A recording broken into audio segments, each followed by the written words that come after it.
पापा हैं तो उनका अपना इस हिसाब से था कि भाई फैमिली का गुजारा चल पाता था। तो मेरी कराटे कोचिंग से कुछ थोड़ा बहुत पैसा मैंने जोड़ा था, जो आज से मैं कोई 14 साल पहले आया था। तो मुझे याद है कि मेरे अकाउंट में टोटल कोई 40,000 रुपया पड़ा था। तो उस समय मैंने सोचा था कि भाई चल, अगर मेरा करीब 6-8 हज़ार रुपये का महीने का खर्चा होगा तो अपने पास 5-6 महीने की रसद है। अगर उस दौरान में कुछ अपने को काम मिलेगा तो शायद और अच्छा कर पाऊँ, या मतलब कुछ देर और रुक पाऊँ। माँ तो चाहती नहीं थी कि आऊँ, क्योंकि इकलौता लड़का था।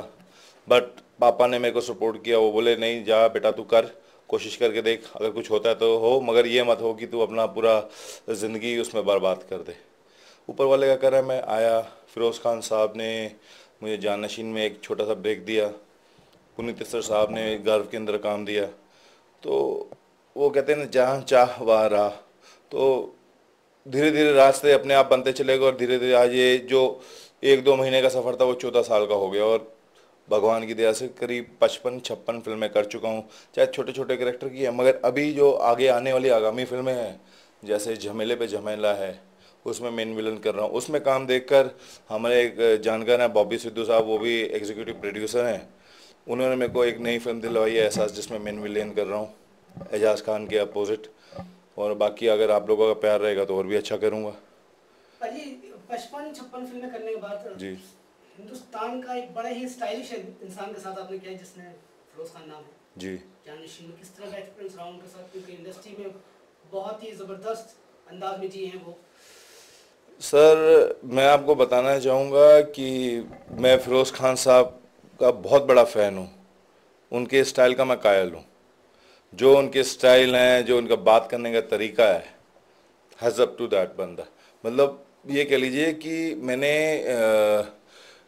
2000 के अंदर मैंने वर्ल्ड चैम्पियनशिप के लिए वर्जीनिया बीच जाना था, वर्ल्ड आर्म रेसलिंग चैम्पियनशिप के लिए। तो मुझे कुछ पैसे की कमी थी, मेरे पास 1,60,000 रुपये तो मैंने अरेंज कर लिया था, बट 1,40,000 कुछ कम पड़ रहा था। उन दिनों मैं बॉम्बे में आया, मैंने चल यार इतने सारे फिल्म स्टार हैं, फिल्म एक्टर हैं, तो ट्राई करते शायद कोई हेल्प कर दे। तो उस समय मैंने फ़िरोज़ खान साहब को फ़ोन मारा था। आप मानोगे नहीं, मेरी किस्मत इतनी बढ़िया थी कि उस समय फ़िरोज़ खान साहब ने खुद फ़ोन उठाया। तो मैं आपको बताता हूँ, मैं थोड़ा एक्ट करके बताऊँगा उन्होंने कैसे कैसे किया, तो आप देखो। मैं, हेलो, हाँ जी सर, नमस्कार, क्या मैं फ़िरोज़ खान साहब से बात कर सकता हूँ? उन्होंने क्या बोला, या मैं I know who's the online. मैं भूपेंद्र सिंह बोल रहा हूँ। सर मैं एक आर्म रेसलर हूँ, इंडिया के लिए खेलता हूँ, और ऐसे ऐसे मेरे को वर्ल्ड चैम्पियनशिप के लिए जाना है, तो उनसे थोड़ा मदद चाहिए थी। या दिस इज़ FK स्पीकिंग। मैं, अरे सर, सर आप लाइन पे हो सर?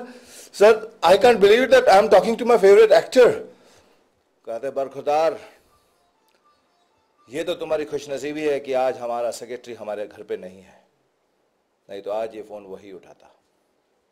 बहरहाल ये बोलो कि मैं तुम्हारी किस तरह मदद कर सकता हूँ। मैं, सर ऐसा ऐसा है कि मैं अपने ऐसे वर्ल्ड चैम्पियनशिप के लिए जाना, उसमें 3,20,000 का खर्चा है, 1,60,000 तक का अरेंजमेंट है मेरे पास, बाकी 1,40,000 कुछ कम पड़ रहे हैं। तो क्या आप थोड़ा हेल्प करेंगे मेरे को, being a sportsman, being an Indian? तो उन्होंने क्या बोला, वो कहते हैं देखो बरकुरदार, मैं तुम्हारी पैसे दे के तो मदद नहीं कर सकता, लेकिन हाँ, मैं तुम्हें अपनी फिल्म में काम दूंगा, उससे जो पैसा मिले तुम उससे वहाँ जा सकते हो।